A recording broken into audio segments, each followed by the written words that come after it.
Hey everyone, welcome to another episode of Real Health Radio. I'm your host, Chris Sandel. I'm a nutritionist and a coach and an eating disorder expert, and I help people to fully recover.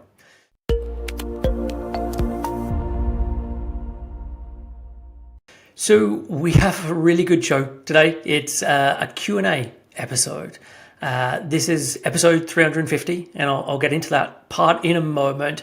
But as part of this one, we're going to hit lots of different topics. So there's overcoming avoidance, depression and eating disorders, navigating doctors and health professionals when dealing with an eating disorder, recovering into a bigger body and how to deal with that, advice for parents or children or loved ones who are suffering with eating disorders, how to take action when it feels so wrong to do so, going all in for recovery, and is this the right approach? Eating disorders that don't match up to the stereotype of wanting to be thin, how to cope with losing the eating disorder identity, how much to eat in recovery, why so many calories are required as part of recovery, and then taking a break in recovery versus keeping up your regular life. So those are some of the topics that we're going to cover. So hopefully they're of interest to you. I don't doubt if you're living with an eating disorder that there's going to be a lot in here that is going to be really relevant. And so, as I said, this is episode 350 of the podcast. I don't know how many of you who are listening were there since episode 1. It's been, I think this is the 10th year of doing this. So it's been a very long time. I know the podcast has evolved a lot over that time. I know I have definitely, when I started this, I had a full head of hair and I didn't have a child and I wasn't married. And so a lot has happened over the last decade. But I'm really thankful for all the listeners, for people who are regularly getting in contact and saying how much they enjoy the podcast. I love getting to do this. I do this most weeks. Sometimes I'm not quite as diligent with it, but yeah, I've loved being able to do this over the last decade, and I will continue to do that for many more, hopefully. And so as part of this episode, as I said at the top, it's a Q&A episode. I put out a post on social media. I'd asked the people on my mailing list what they wanted to cover, and I got a lot of questions. There was like 17 pages worth of questions when I copied and pasted them all in. So I'm not going to be able to answer every single question that was asked today, but I do have all of them in a document, and the goal is that over the next little while, I will continue to do Q&A episodes where I will deal with a bunch of them at a time, because this is really useful. It gives me an idea of what people are struggling with and wanting to know about. And so, if your question is not answered today, it will be answered at some point. So just know that I will be getting to it. I just couldn't answer 17 pages of questions in one day. And so what I'm going to do is I'm going to read out the question and I'll obviously answer. Some of the questions were really long, and a lot of them were a lot of praise for me at the beginning. So I'm just going to lop off all of that. I've read all of them. Thank you so much for all the lovely comments. But I'm going to just read the part of the email or the comment that actually pertains to the question that someone wants to have answered.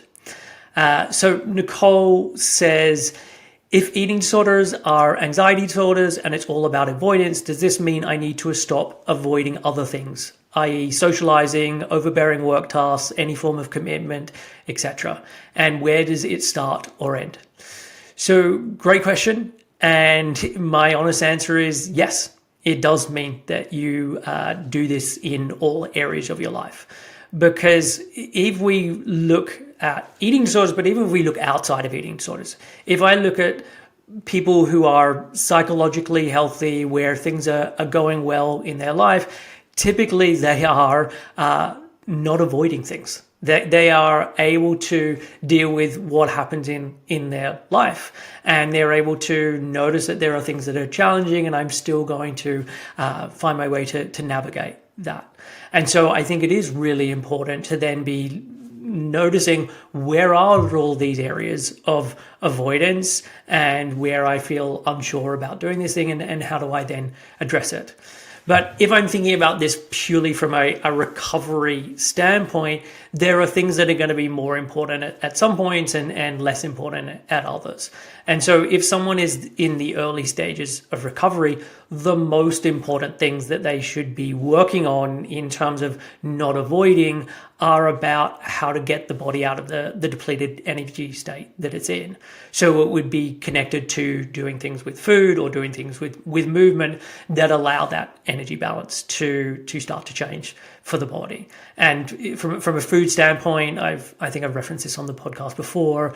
I very much think about things from the RAVES method. So RAVES is an acronym for regularity, adequacy, variety, eating with others, and spontaneity.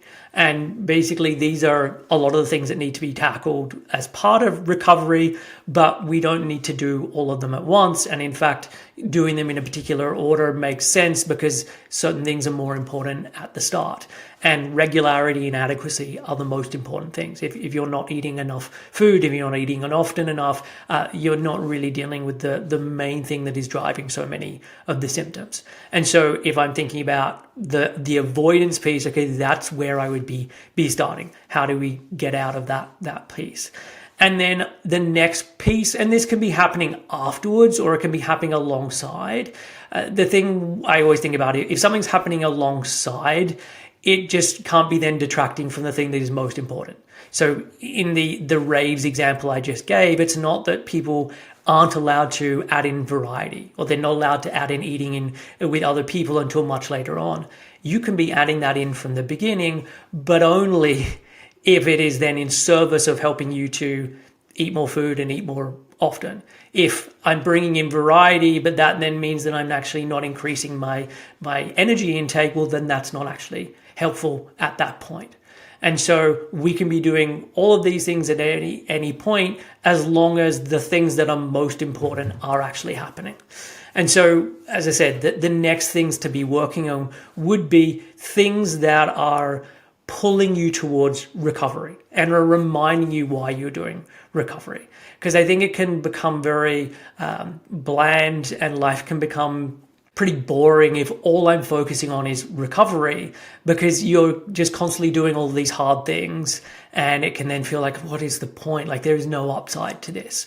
And so challenging things or going against avoidance for things that I'm really glad that I actually did this. Like it was really nice to be able to do this, whether that's, hey, I got to see some friends that I hadn't seen for a while, or I went to the movies and sat and watched a movie on a Sunday afternoon for the first time in forever, and that was so enjoyable to do that. And so you're having these reminders of, oh, this is why I'm doing recovery. And so I think that would be part of the next phase with this, or at the same time working on things that are then blocking recovery. If there are things that are getting in the way of recovery, okay, then that could be really important. And this could be, for example, connected to things with body image.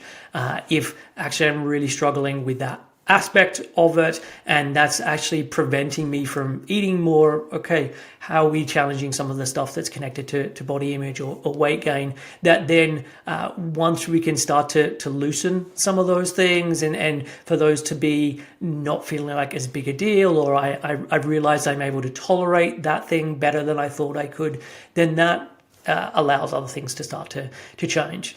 And then finally, I would then be looking at all of the other areas of life. Like where does it then start to add to the quality of your life, or where does it add to how you're able to feel and function? Like if you're talking about socializing, getting social contact could be really important for you. And it could have or lead to experiences where, hey, I'm recognizing that I'm just able to laugh more than I was before, or I'm just feeling more like myself. And it was really lovely to be able to see these friends. I'm thinking of a client as I'm talking about this, and a lot of what we've worked on through her recovery is seeing friends and seeing people. And she's someone who is younger. She's in her early 20s, and really being able to have her have more of these experiences of being a 20-year-old has then really helped her as part of her recovery.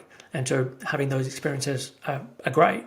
You talked about sort of overbearing work tasks. Like if this is then getting in the way of you having good energy, or you're just feeling depleted all the time because you're in this very busy work type mindset, then yeah, that's something that I would be addressing.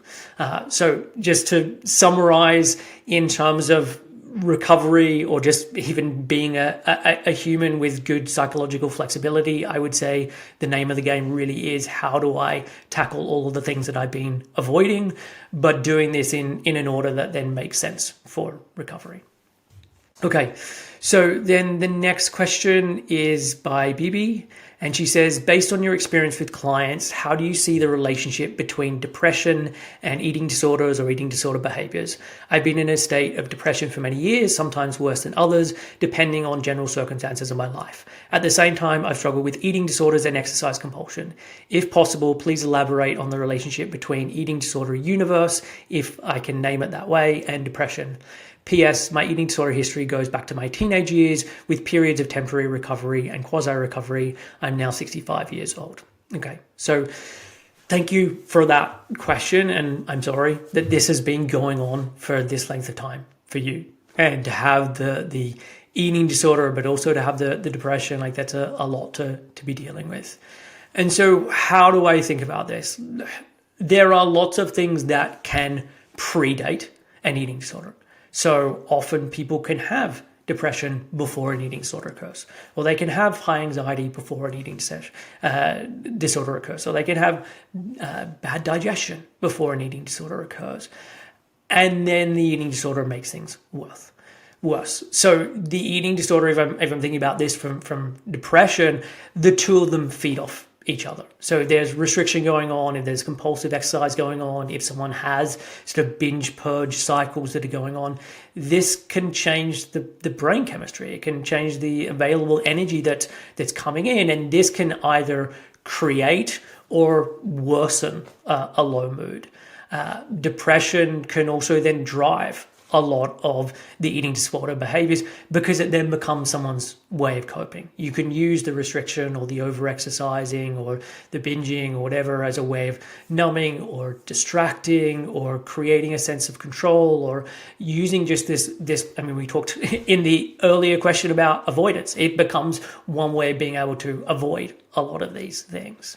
Malnutrition has a really big impact on your depressive symptoms. I very much think of the Minnesota starvation experiment, and if you look at the guys' mental health as they went through that, and just as a note, I've done a whole podcast on this. I will put it in the show notes if you want to check it out. There's a later question where I make reference to it as well, and I will have the show number for you, or the episode number for it.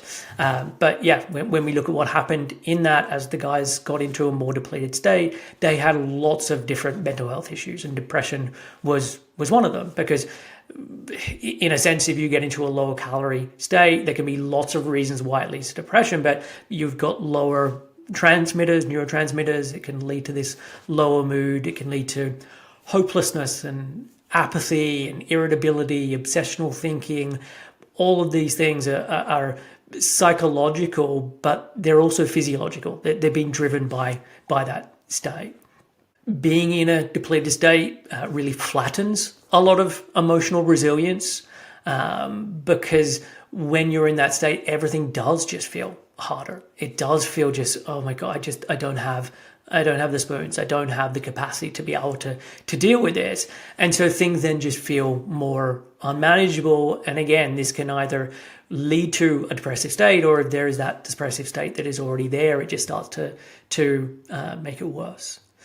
And the opposite of that is like recovery then does start to improve mood, and it won't happen on day one. And there can be lots of other aspects of life that maybe have been ignored or have fallen by the wayside that can then lead to things like grief and having to deal with all of those aspects that, again, in their own sense, can then feel like a form of depression, or it can feel really challenging.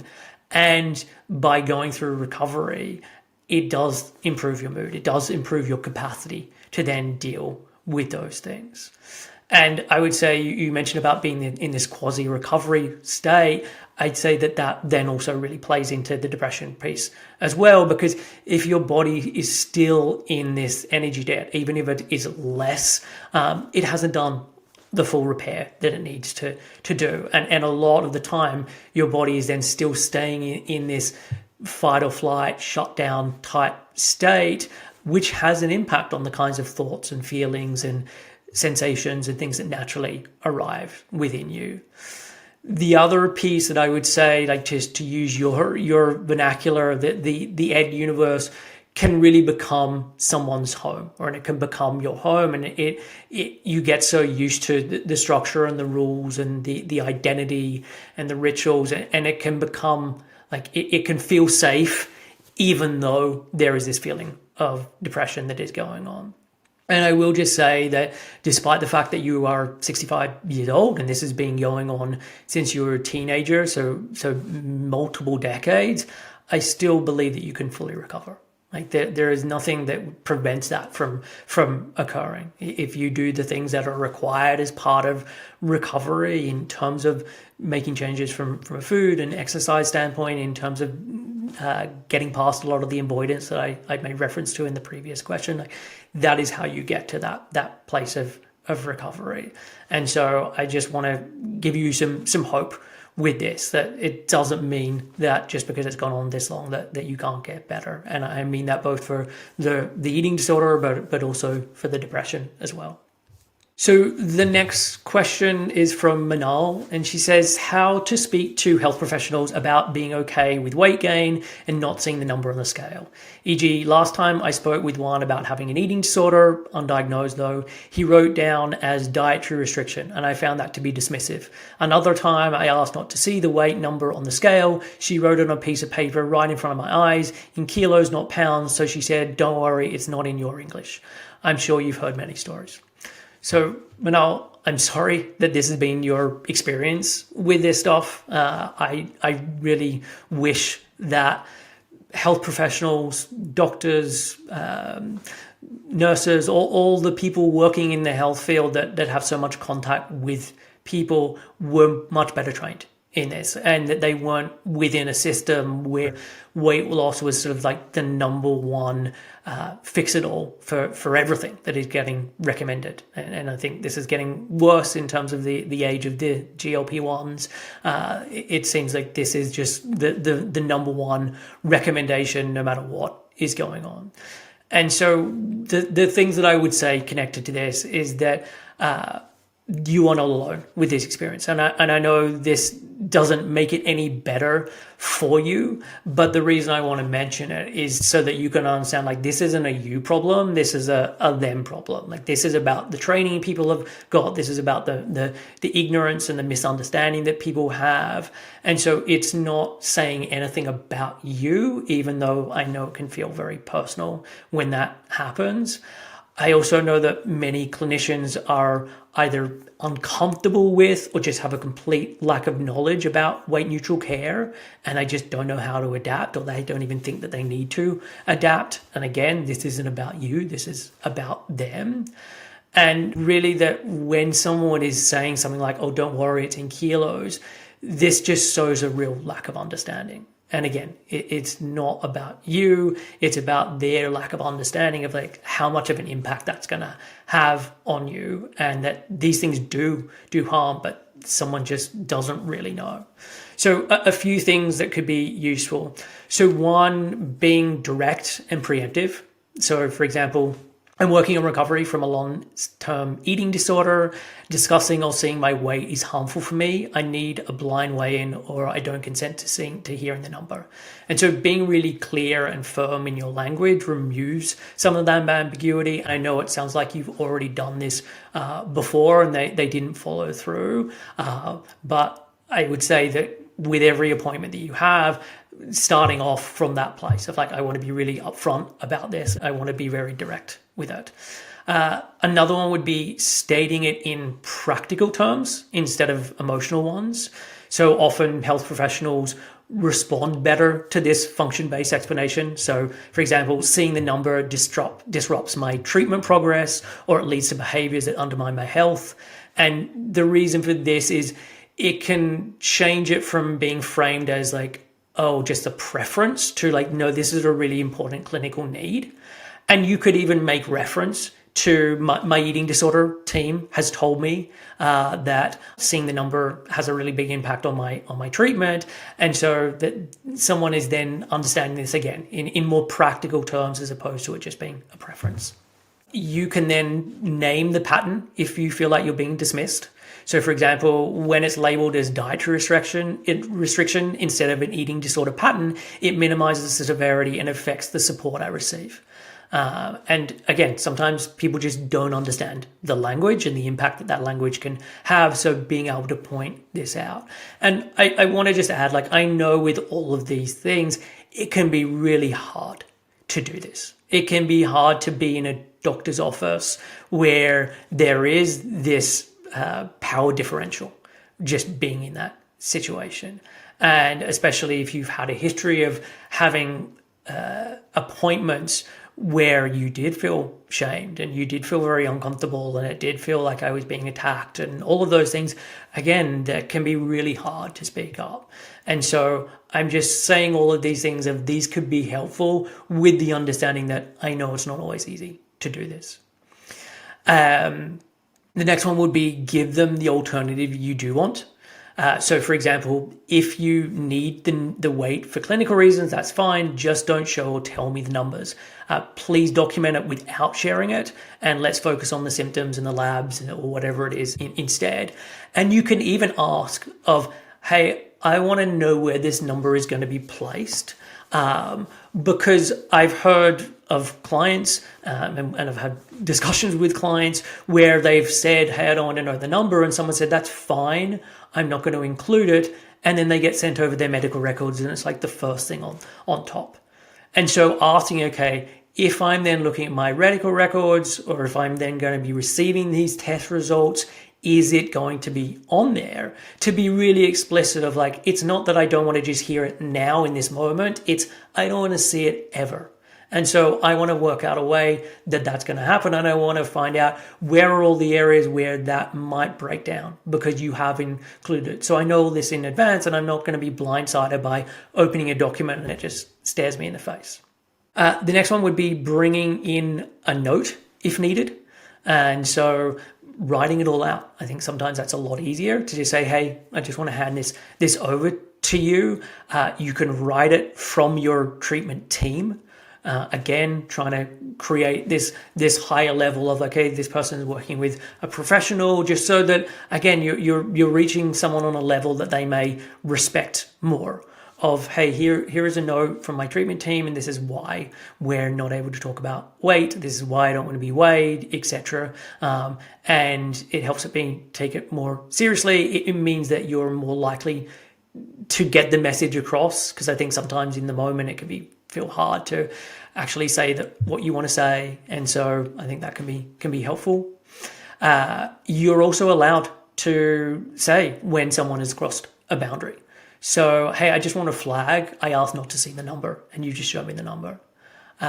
Or I'm here because of strep. I don't need to or want to talk about my weight right now. And again, I know these are difficult things to do, especially if you have been blindsided just there by seeing the number that you'd asked not to. But you are also able to be saying, hey, I actually explicitly asked for this and this has not happened. Because that shouldn't be happening in a session with someone. If you've explicitly started the session saying, hey, I don't want this to happen as part of it, and then someone does the exact thing you've asked them not to do, like, that's a real violation. And I think it is worth being able to one, let them know about it, and two, you can then take some action based on that. So hopefully that's given you some ideas and things that you can use. So the next question is from Melanie. So she's got a daughter who is suffering with an eating disorder. It's been going on for the last 10 years. And so she said, in your podcast, could you possibly include any advice for parents or carers of a loved one who has struggled with an eating disorder for over a decade?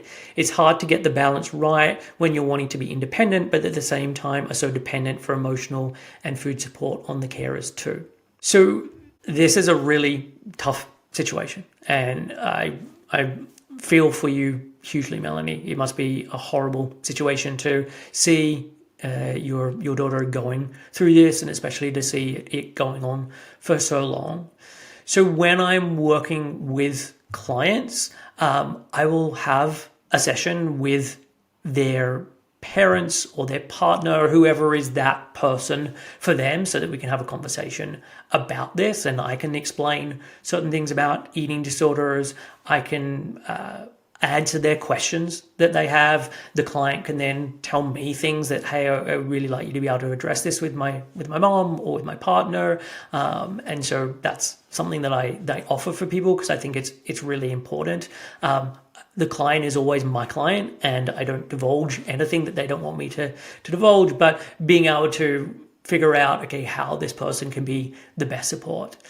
And one of the things that I always say as part of these conversations is for you and that other person, so if it's their daughter or their partner or whatever, to have a conversation about what are your roles and responsibilities for each of you. And I say this because different people want and need different things as part of recovery. And some people do want, hey, I want you to be there for every single meal. I want you to be making every single meal. Like, I need that, you to be that role. And for someone else, that's not what they want. And it may be difficult where where you feel like, oh, I want to do these things, or it's important to do these things. But especially if someone is already 24, it's really hard to for you to then say, hey, I'm going to do these things against your will, and I know you don't want me to do them, but I'm going to do them. And so being able to have that honest conversation about, okay, where are each other's roles and responsibilities, and what am I meant to be doing here? Because if your daughter's then saying, hey, I do want you to do this thing, and then when we get closer to mealtime and that's now changing, you can then be saying, hey, I know everything's coming up right now.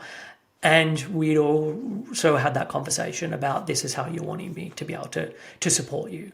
And I think it's a lot easier to be then having those conversations away from mealtime and away from triggering times, where you can map out, okay, what are you wanting me to be helping you with, and how involved am I going to be with this? Because as heartbreaking as it can be, and I know this from doing this work, you can't force anyone to do anything. And someone has to want to make the changes and has to want to get better. And of course, there are definitely things you can do to support and that can be helpful. But really understanding, okay, what are my roles, or is my role as part of this? And so really understanding that, yeah, you can support without taking over. So you can be offering balance, you can be offering co-regulation, you can be offering structure as part of this, so that you can be eating meals together, you can be gently checking in, you can be providing predictable routines, you can be the healthy role model for someone to be able to see, okay, they do eat on a regular basis, that they are able to rest, they are able to eat these kind of foods. So being able to be that role model. I think you can name the duality that you talked about in the question. So you can say, I know you want your independence, and I can also see that you also need this support, and maybe support at meal times or whatever it is. And I think being able to say that out loud really reduces the tension between both of you. And also being able to acknowledge that this isn't just a stage of life thing. This is true for all of us. There are going to be points in all of our lives where, hey, we need to lean on friends or family more because we're going through something. We're going through grief because someone passed away, or we're going in a tough spot because we got made redundant from work, or something's going on with our relationship or our marriage or whatever. And hey, I'm needing friends or family more than I was before. And so being able to explain that's a normal part of being a human, and that at some point when she's better, okay, you're not going to be needing to offer that support to that same level, and she's not going to be needing that support at that same level, and maybe she can then be offering that support to someone else. So just being able to talk about this, so that it's not this thing that's this elephant in the room that no one's naming, and being able to really normalize it. Like this happens for lots of people at different stages of life. I would also say that you need to hold on to your own well-being. And this I know is a tough thing, because if I imagine my son Ramsey, who's 8, like going through an eating disorder, like I would want to do absolutely in my power to deal with this, and knowing that this has gone on for a decade, that also is taxing on you. So being able to know that, hey, I need to support myself as well. And I don't think that this is then you being selfish. This actually helps both of you. Because when you're completely depleted and drained, you're not your best self.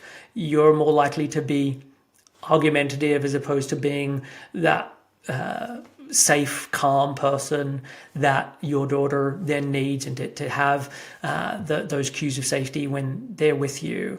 And so I think it's important for your well-being, but it's also important for your relationship and you being able to help in that. And so yeah, I would say it's definitely not selfish, because I know for other parents that I've talked to where they're so much of their life has changed, and I think this can often have to be the case, but I don't want it to be in a point where you're now really suffering, and that suffering is then having an impact on your daughter's ability to actually recover. I would also add making sure that recovery is not the only topic. I think what can often happen is it can become the be-all and end-all. And that then becomes a problem, because especially if there's a lot of resistance from your daughter, especially if there's a lot of ambivalence, it means that I'm not sure I want to spend as much time with mum, because every time I'm with her, all that we talk about, all we're dealing with is the eating disorder. And so it is really important to then be bringing these other facets of life, so that it's not just completely all-consuming. And just as I said sort of before, just remembering the dependence is not failure. Like even if she's in her mid-20s, there is a lot of gaps that then are created when someone has an eating disorder for that length of time. That there's a lot of emotional regulation gaps that are created as part of that. There can be gaps in terms of her socialization or friendships or having hobbies or these different things. And so that means that it is going to take some time for those things to be rebuilt, and being able to offer support to fill those gaps while your daughter is rebuilding these things, this is really important. And so I think often when I work with clients, especially, it's quite interesting, especially clients who are in their mid-20s, late 20s, early 30s, there can be this real feeling of like life's just passing me by. I've wasted opportunities. I've like very much feeling like my life is over at this point. And I don't want that to be felt from her, from you, in terms of like she should be further along than this. I shouldn't be having to provide so much support for her. And I'm not saying that that's what you are making her feel like. I just wanting to mention it, that it makes sense that there's going to be more dependence on you, because there are going to be these gaps that are built up over that time. So hopefully that answers the question. As I said, I really have a lot of, I really feel for you to be in the situation that you're in with this. So the next question is, I'd love you to discuss the realities of recovering into a bigger body, for argument's sake, a body that falls above what the NHS calls the healthy range. So this I makes me really angry, is my first impression with this question, because I know what the NHS is like in so many of these situations. And I think it is really heartbreaking that just because someone's not underweight and matching up to some stereotype that the NHS has, that people either get no support at all, or they lose the support that they were getting because they've now crossed some arbitrary line, and now BMI is not as low as it was before. And that just shouldn't be the case. It should be that irrespective of the size and shape of your body, that you should be able to access eating disorder care. There shouldn't be this gatekeeping that is going on. There shouldn't be this idea that, if someone's in a smaller body, that they're obviously so much more in grave danger than someone who's in a larger body. It just is not true. like that. And I think it's very valid for you to have grief or for you to have anger around this, because recovering is really hard. It's hard physically, mentally, emotionally, and then doing that in a body that then professionals then stereotype and either say, "Oh, you're good now, like you're recovered. Obviously, you put on the weight, you're good." Like that's just not helpful at all. And so it makes sense that there's anger or grief or a whole range of negative emotions connected to this. And what I want to offer and suggest is like compassion here. I have a huge amount of compassion for anyone who's finding themselves in that situation, and to be bringing compassion for yourself. And I know that can be a difficult thing to do, but recognizing, like I said earlier on in the question around dealing with professionals, of like, this is not a you problem, this is a them problem. And that sucks when it's the NHS and that is like your way of getting help, but this is not about you.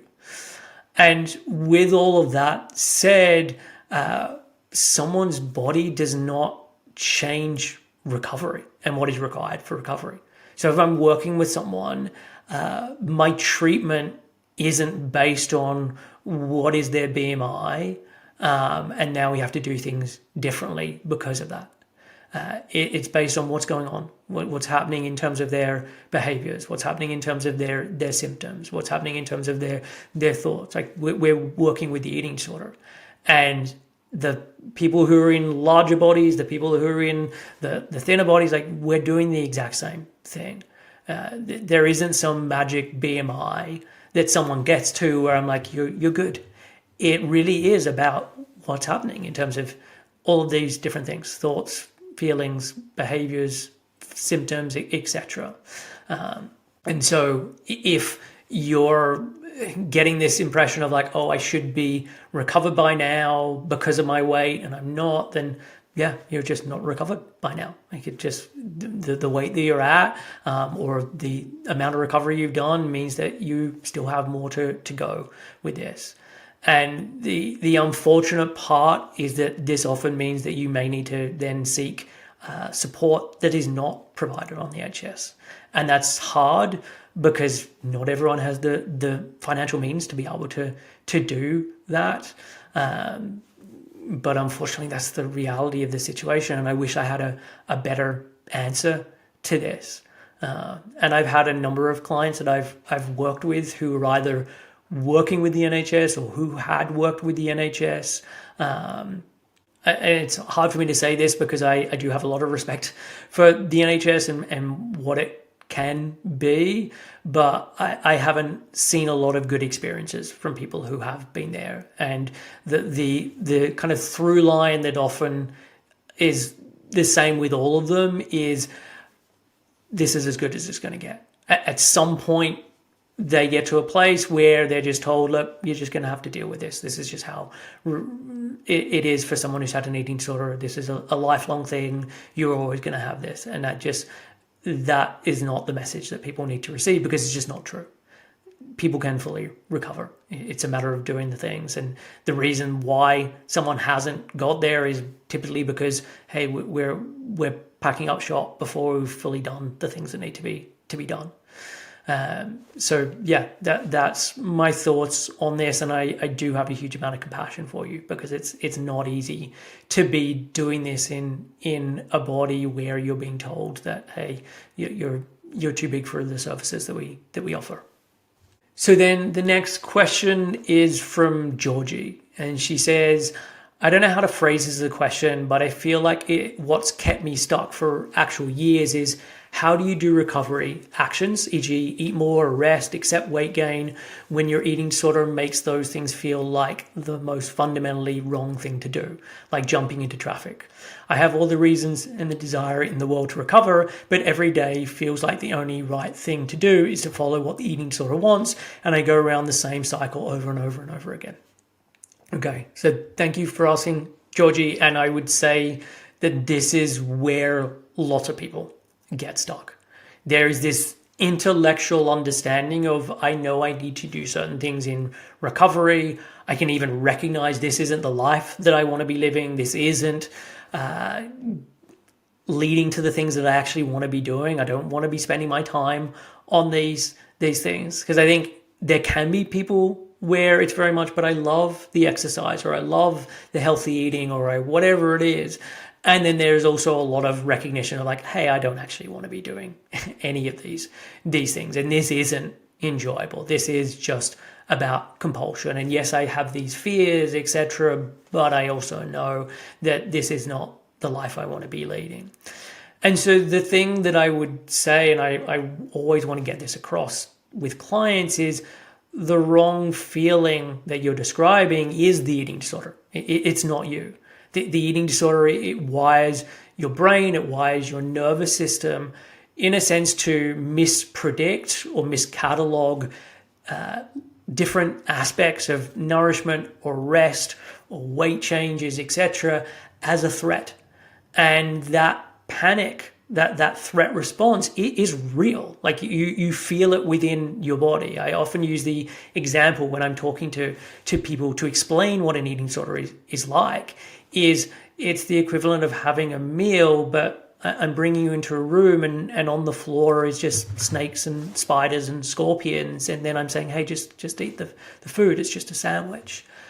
And you're looking around and your whole nervous system is just reacting to all these things in the room. And that's the response that is going on. And in the eating disorder, like there is, as I said, there's this misattributing of these things. There's this threat response that is occurring that shouldn't actually be occurring. And so I'm mentioning this because this is what is going to happen. Like there is no way of doing recovery where that doesn't occur. It will stop occurring as you keep going, but in the beginning, there is no way around that. And I'm saying this so that you can manage expectations. So there isn't the feeling of, I'll do recovery on the day that I wake up and it feels normal to actually have that breakfast, or it feels normal to add in that snack, or it feels fine to stop that exercise. Like those things aren't going to happen in advance. So expect that wrongness feeling, expect that it feels like I'm jumping in traffic to be there every time, and recognize that actually I can take action even though that feeling is there. And I think that's the distinction that people then learn as they go through recovery. And the thing I regularly say is, you don't think your way into acting differently, you act your way into thinking differently. It is by taking the action that you then retrain your nervous system and you retrain your brain to recognize that, oh, this thing isn't actually a threat. And so a lot of the time when I'm working on this with clients, I very much focus on this concept of running the experiment, of your eating disorder brain is going to tell you lots of things that may happen as part of making this change. And what we want to do is figure out what actually does happen, because so much of what the eating disorder tells you is not actually true. It's just a prediction of what it thinks will happen. And often, like, either one, the thing doesn't even come true in terms of, oh, I thought if I did this thing, it would be, I'd been overwhelmed for days after doing it, and recognizing, oh, actually I made that change and I wasn't overwhelmed for days afterwards. And so starting to recognize that when I do the thing, I actually get to deal with the reality of the situation as opposed to just the eating disorder's version of it. But two, you often learn, even when the things do happen, where that thing happened and it was so scary, is, oh, I can actually tolerate this. Because I think that's the part that the eating disorder convinces you of, is like, if this thing happens, you then won't be able to tolerate it. And the reality is, actually you can. That I can start to recognize that I can do these things that are hard. I can have these thoughts that can come up. I can have these feelings and sensations that arise, and I can still take the action. And I can notice that, okay, it was an hour later or it was an hour and a half later, and then that started to dissipate of its own accord. And recognizing, oh, there is a rhythm to this. It gets hard and then it comes down. And so being able to recognize that by taking the action, you get in contact with reality as opposed to just the stories the eating disorder is telling you. And connected to this is pairing those changes with other ways of supporting your nervous system. And this is a lot of the work that I do with clients is, okay, we're now having this breakfast and that feels really new. And afterwards or before, I want you to do these things that are going to support your nervous system to then help you to make that change and to help you then to stay grounded or to be able to manage the emotions that come up afterwards. And so there are different tools in terms of guided meditations or journaling or breathing or other ways of moving one's body in terms of pushing certain things or rocking or different ways of regulating the nervous system. And so that's often the way that I'm focusing on it is, okay, I know this thing is going to create this reaction within you. And we're still needed to do it because that's the way you get out of the eating disorder. And what we'll do is we'll pair it with these other things that then help you to be able to support and manage that. And again, on top of that would be then you're having support and accountability with this. And so when I'm working with someone, I'm providing that support and accountability as well as other people in their lives if they have that. And so that would be the other suggestion with this is like having someone who's able to support you with this if that's possible, so that they're able to sit and eat that meal with you or whatever the change may be. But I really want you to understand that what you're experiencing is completely normal and it is just the eating disorder. And the way that you get over it is by retraining your body and mind to see and experience things differently. And that just comes through action taking. You can't do all of that work in advance and then start taking action. It just doesn't work that way. So then the next question was from Christy. She says, how do you get motivated to stick with recovery when I've failed so many times before? It feels hopeless to succeed and be motivated. Okay, I'm not going to answer this question now. I've done a whole podcast on motivation. It's episode 337. And so I'm going to suggest that you just listen to that episode because I go into motivation and motivation in recovery and navigating the different points of recovery and how to deal with the motivation piece at those different points. So I go into it in a ton of detail. It's episode 337 and I'll put it in the show notes as well. So Jessica then asked, does going all in help fix metabolism quicker than slowly increasing and gaining weight at a slower pace?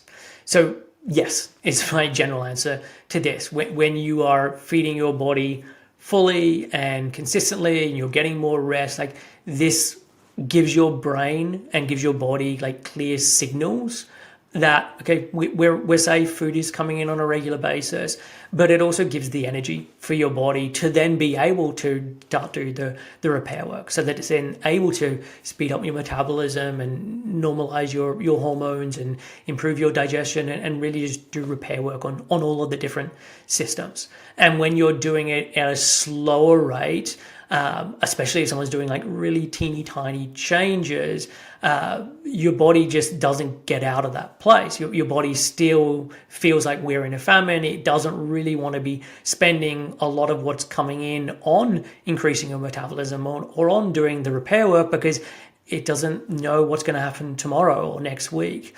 And so if I'm looking at, okay, from a physiological standpoint, what is the best thing that someone can do? It is bring in as much energy as possible and taking as much rest as possible with the caveat of, yes, there is refeeding syndrome and there is this specific window when that is more likely to occur, which is within the first couple of weeks of someone starting to refeed. There are certain things that make it more likely to occur or less likely to occur.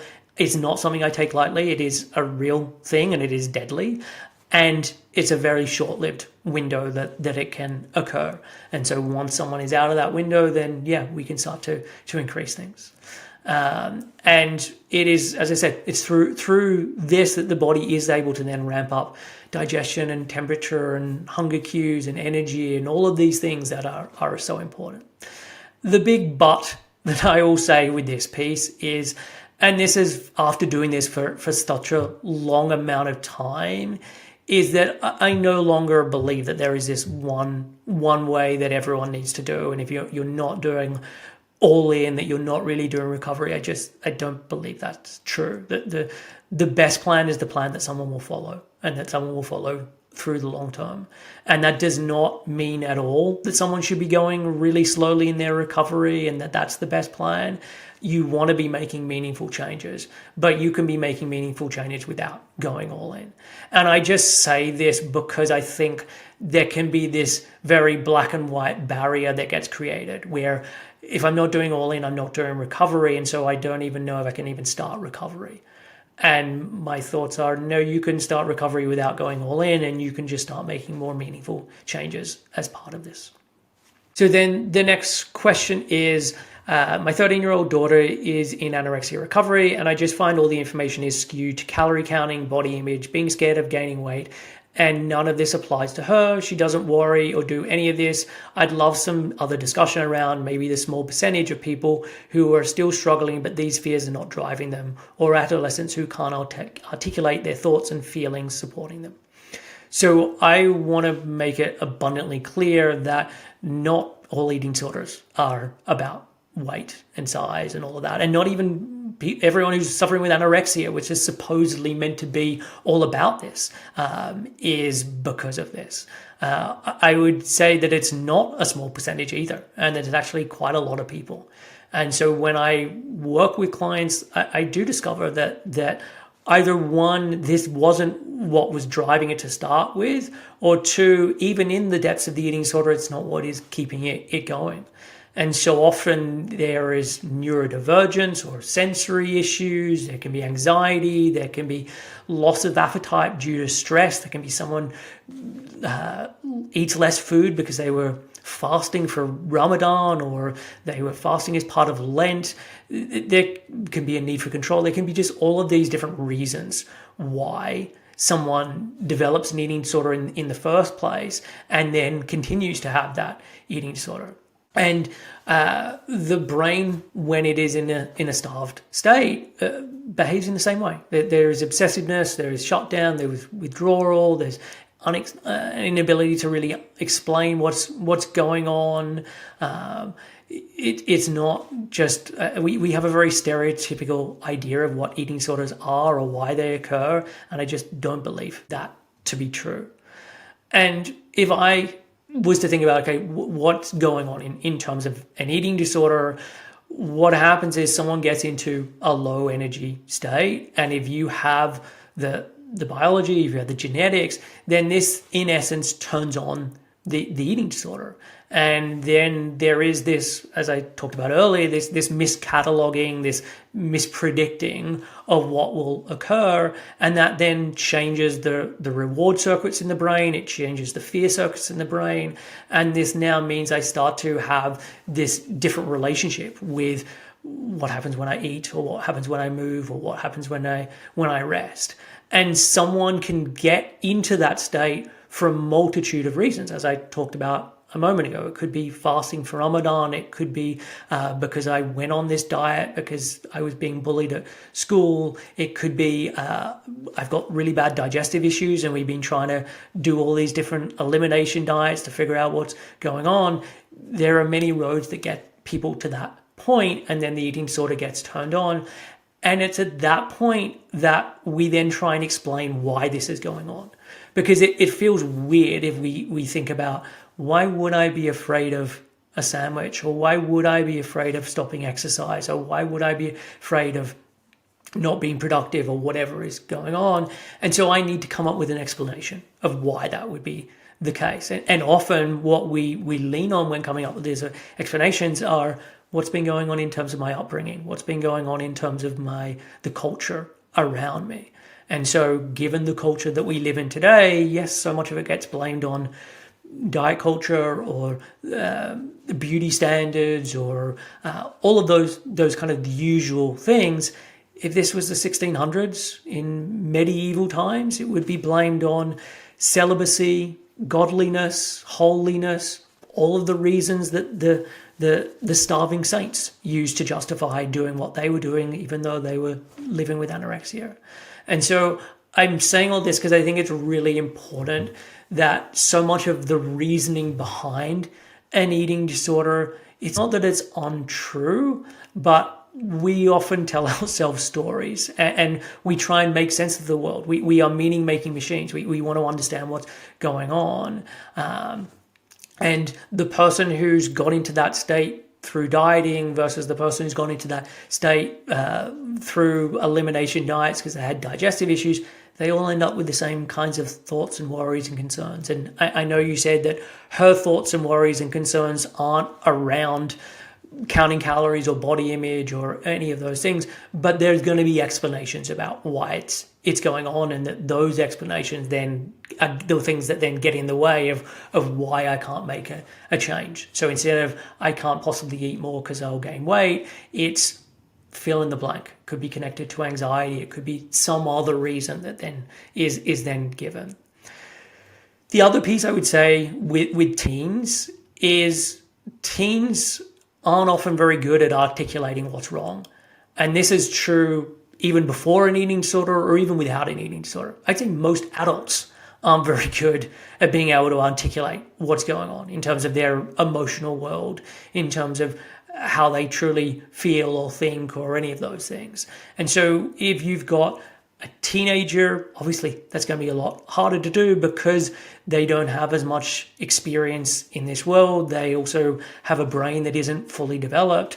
And then when you add on top of that a nervous system that is overwhelmed because of the eating disorder, language sentences that just can't keep up with all this, the silence isn't sort of a refusal. It's just like, I don't have the capacity to be able to do this. I don't even understand it properly myself. And so I'm just saying this so that you're aware that it's not denial, or it's not that someone's refusing to talk about this. Like, in a lot of cases, they just don't even understand what's going on properly themselves to be able to articulate it.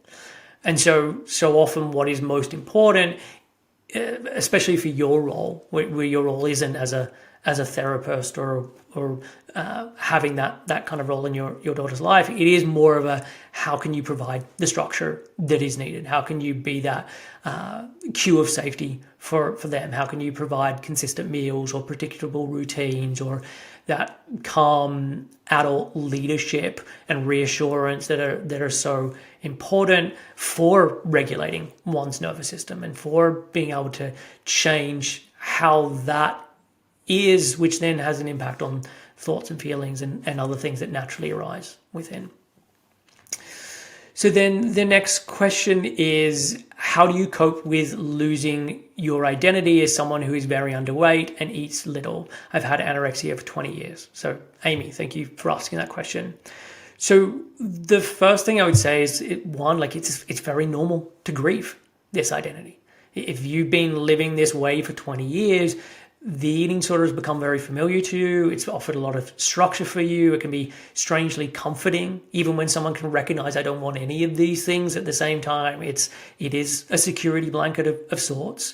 And so letting go of that can, in a lot of ways, feel like you're losing a part of yourself. And I know for a lot of people, there can be this feeling of like, what are people going to think? Or what if I do get better? And then I now don't have this as an excuse for why things in my life might not go the way that I want to. And this can be really the case when people have developed that eating disorder in their teenage years, where they haven't developed these other skills. It can really feel like I just can't lose this thing.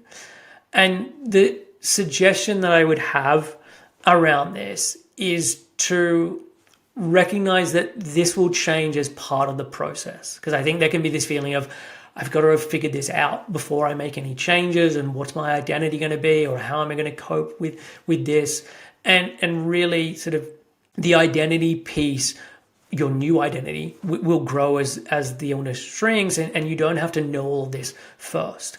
And if I'm thinking about identity and where it comes from, it is a byproduct of how you spend your time. Like if someone says my identity, and a huge part of my identity, and I've used this example before for myself, like a huge part of my identity is music. Why is that a part of my identity? Because I spend a ton of time listening to music. I've been fascinated by music since I was a teenager. I've gone to countless concerts and festivals. I spend, I don't know, probably 8-10 hours a day working while listening to music. All of my friends I've met through going to festivals or going to clubs.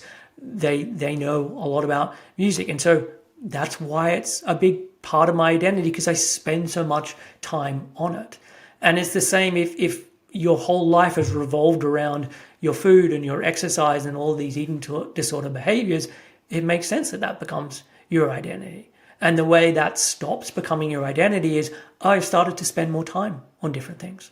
I'm now spending more of my time being creative and doing art or going out to this thing, or I've got into this hobby.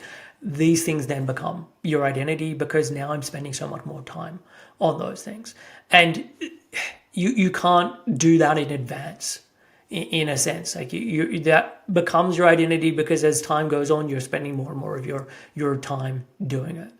And so what I would then suggest connected to this is in the beginning, instead of focusing on your identity, focus on values. And this is something I use a lot with clients, because even when someone is in the depths of an eating disorder, when we go through particular exercises and talk about this, people can normally say, okay, what my values are.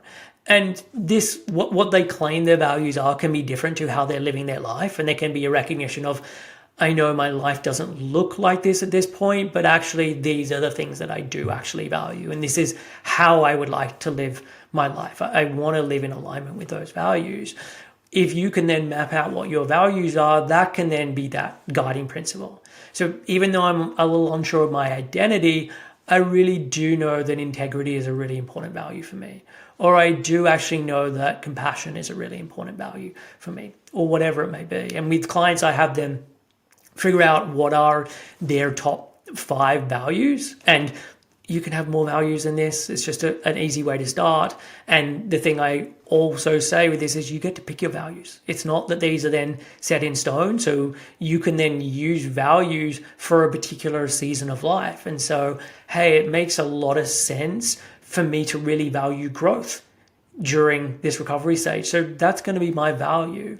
And I get the clients to then explicitly write out, okay, what do those values mean to them? And then as part of that, they can then use it as a way of guiding their action taking. So if I say that I value compassion, how would a person who's compassionate act in this moment? Or I say I value growth, how would someone who values growth deal with the discomfort that is coming up here? And so using values instead of identity, with the recognition that if I keep living in alignment with my values, my new identity is going to grow out of that. And the other piece connected to this is just recognizing there is going to be this transition period.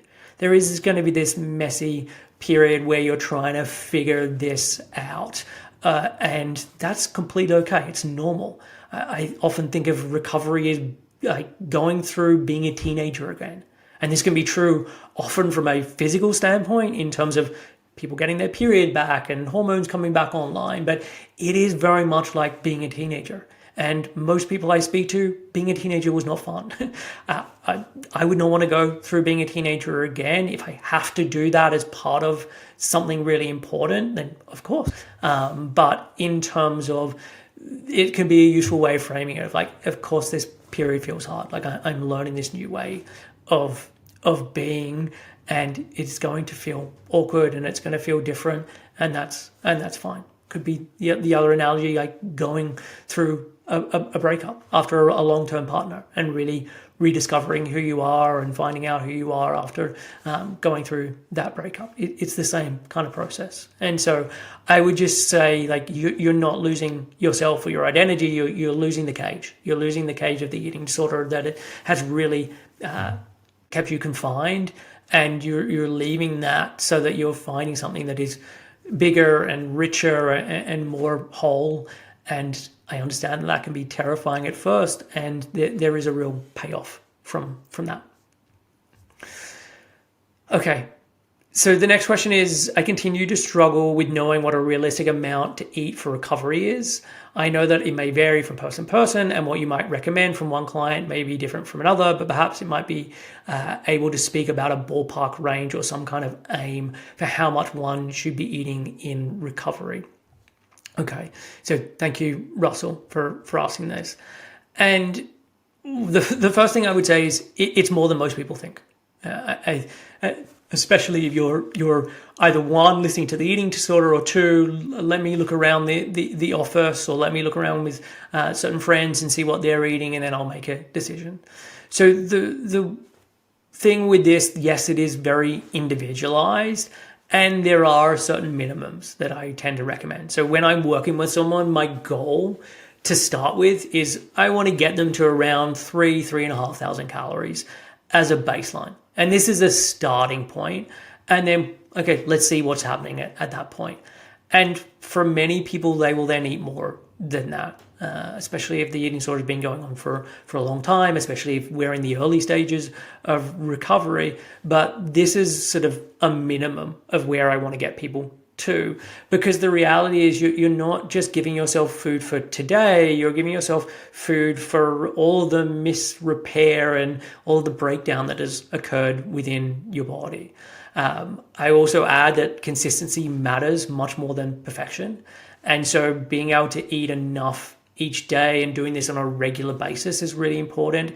If you're having a really good week and then the next week you're stopping, and then I did a couple of good days and then I really pulled back, like that's not sending your body cues of safety and that food is consistently coming in. It also means that you're having days where your body's just clearly not getting what it needs. And so really prioritizing consistency with this, and recognizing that hunger is just not a reliable guide early on. And this is why I set goals with people. This is why we'll often have a structure with their eating, where it could be, okay, I want you to be eating 3 meals and 3 snacks, and we'll outline what this is. And this is different to like the eating disorder and someone having to be rigid and structured with it. The way I always describe it is this is the minimums. If you want to add in more, you can add in more. If you want to have a bigger size meal, you can have a bigger size meal. But we're just creating a structure that means that there is going to be this consistency so that we're not having to rely on hunger. Because at this point, it's just not very dependable. And so instead of using hunger, we're going to just follow the plan. And you can notice hunger. You can notice fullness. I want you to start to notice these things. We're just not using them as a decision-making thing at that point. What I will say is I've got a free mini course, and in that free mini course, I go through this in much more detail and talk about how to start to make changes with your eating. I give even examples of different meals. And so if you haven't signed up for the mini course, I highly recommend that you do. Once again, I'll put it in the show notes so that you can get access to it. So then the next question is from Cindy, and she says, "Hi Chris, could you please address a concept that doesn't land as scientific? The idea of making up for a prolonged calorie deficit. Using a different example, say you're sleep deprived for months with a brand new infant, your body is sleep deprived. You have friends, family who cover for you, and you're allowed to get 2 nights rest. The body's then alert, ready, back on track despite the deficit of months. How can a calorie deficit be any different? Once the body is being fed, I don't know how this need for additional fuel is necessary to make up for all the deficit. That certainly is not how the body seems to operate with other functions. Love your insight and thoughts." Okay, so the first thing that I would say is sleeping for 1 or 2 days after months of prolonged not getting good sleep doesn't actually repair a thing. Like, yes, you may feel a little sharper, but in terms of the deeper things that sleep does, in terms of hormones and immune function and processing things, like this takes a lot longer. And people don't often recognize the sleep debt that they've accrued. The brain adapts to that chronic lack of sleep by normalizing that fatigue. And so you can feel fine, but your performance and your health are still impaired. And there's lots of studies that actually look at this. And so while sleep in some ways can give you a little bit of a quick rebound, it's not a complete rebound.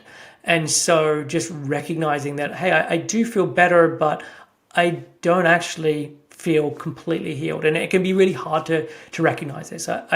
There's a book by Matthew Walker called Why We Sleep that I highly recommend checking out, because he's got lots of research and studies connected to this that really do demonstrate that if you've been sleep deprived for a month or a couple of months, that it's not just 1 or 2 nights of sleep and you're out of that. But what I would also add is that the energy balance in the body is different to sleep. Energy balance is a long-term system that involves every system and organ within the body, and it just doesn't reset quickly. And so when you're having months or years of a deficit, it does, for example, shrink your gut lining or suppress your hormones or weaken your heart or alter neurotransmitters or reduce muscle mass or slow metabolism. These systems don't then just bounce back after 1 or 2 days, and they need time and sustained fuel to be able to doing that. And maybe it's the analogy of paying back debt that gets in the way here and means that it doesn't land properly, because it's really about repair. Like if you have injured tissue, if you have depleted hormones, if you have stressed organs, like this requires energy for them to be able to regenerate, and they don't just regenerate overnight. And this is why there is this energy need, because in essence, you've missed out on lots of repair. Your body has also started to break things down and deplete things in a way that it wouldn't normally do, and that then takes time. And in terms of your sleep analogy, you mentioned a few months because of an infant.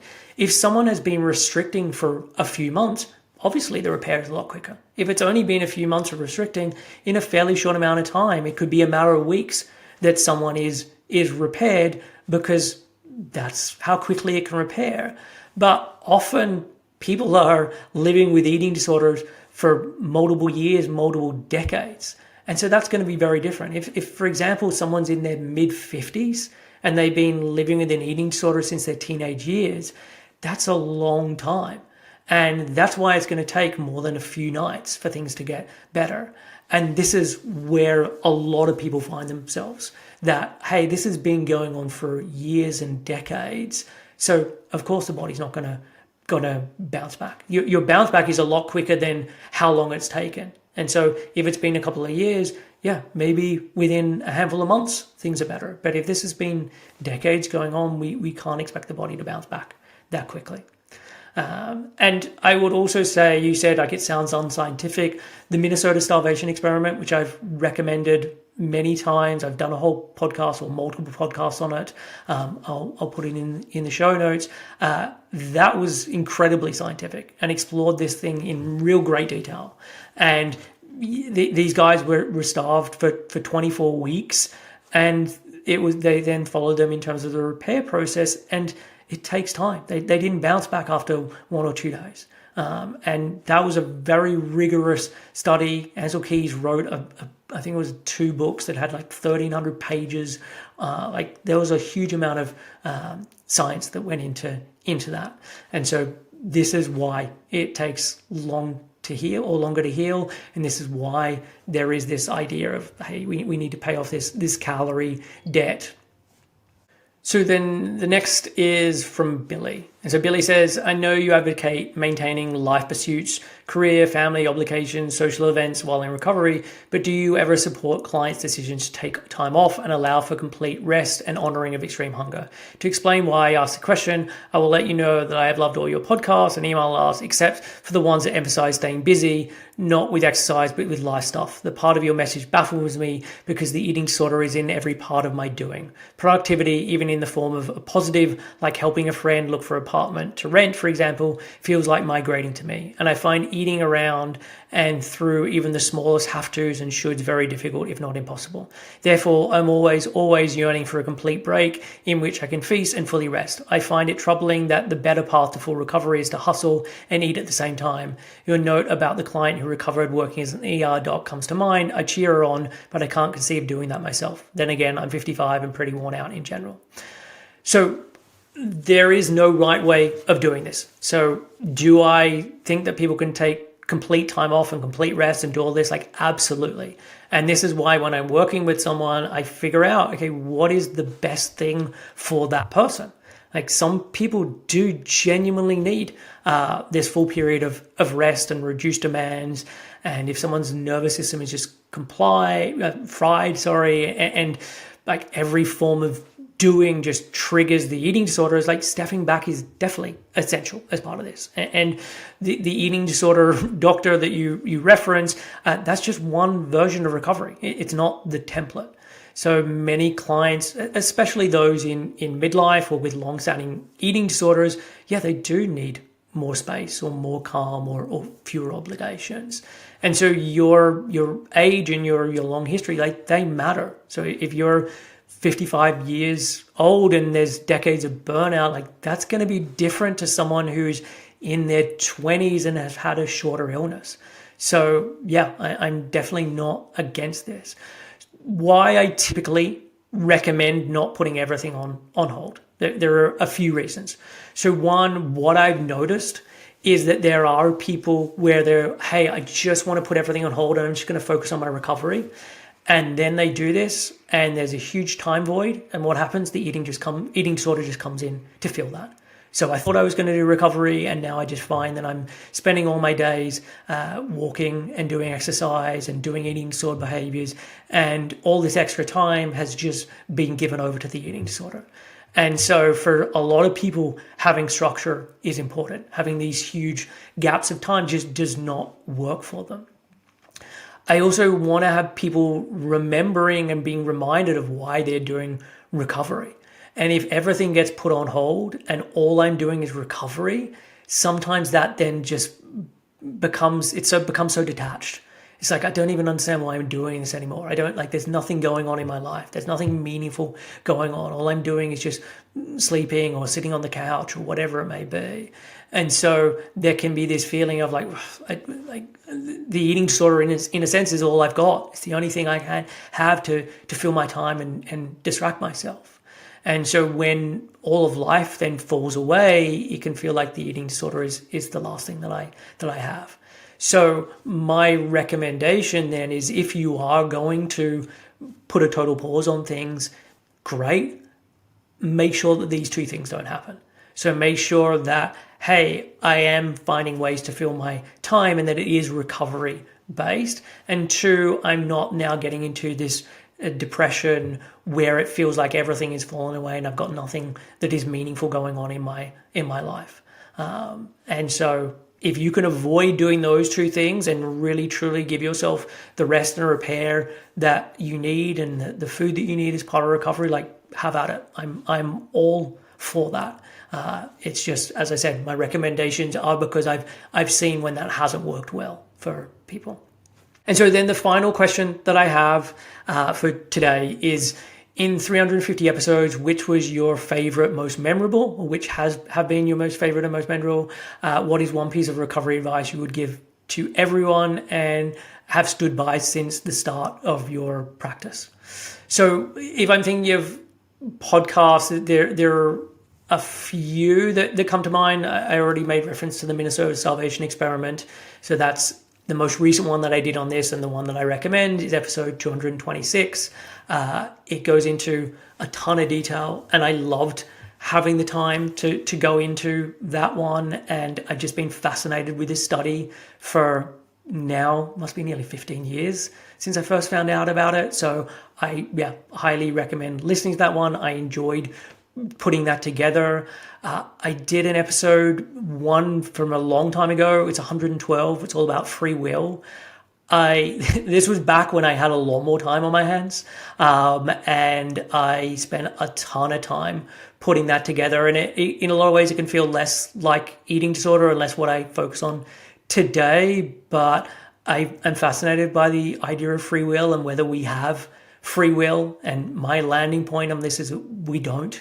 And I explain why I've come to that conclusion and why that's actually not defeatist, and it's actually a really useful thing to recognize. So if you haven't checked out that episode, I would recommend it.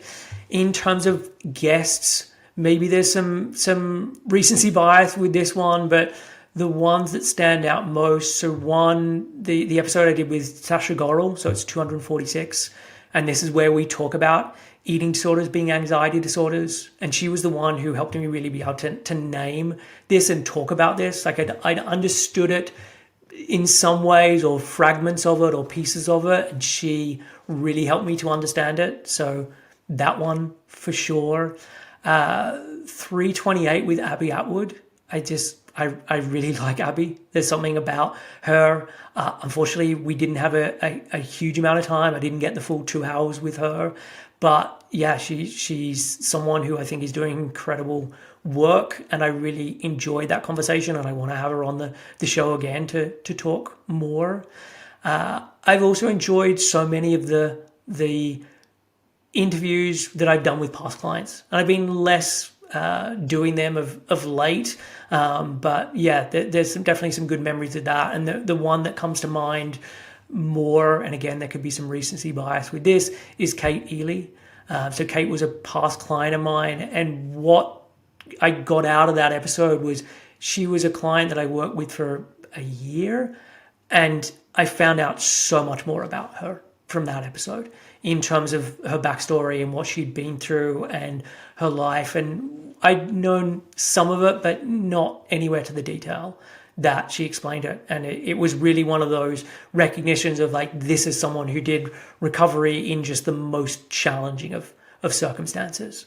And she's incredible. She's now gone on to be a therapist. She's working with people for eating disorder recovery. And so, yeah, that was a really good episode. And so that was 291. So that is it for this episode. Yeah, I loved getting to answer all these questions. I hope it was useful for you. At the moment, I'm taking on new clients. And I'm taking on clients now for people starting in January time. I fully believe in recovery and full recovery, and that everyone can get there. And after 15 plus years of working with clients and doing this work, I feel very good in my ability to work with people and to get them to a place of full recovery. And hopefully this episode has been a demonstration of my knowledge around this stuff.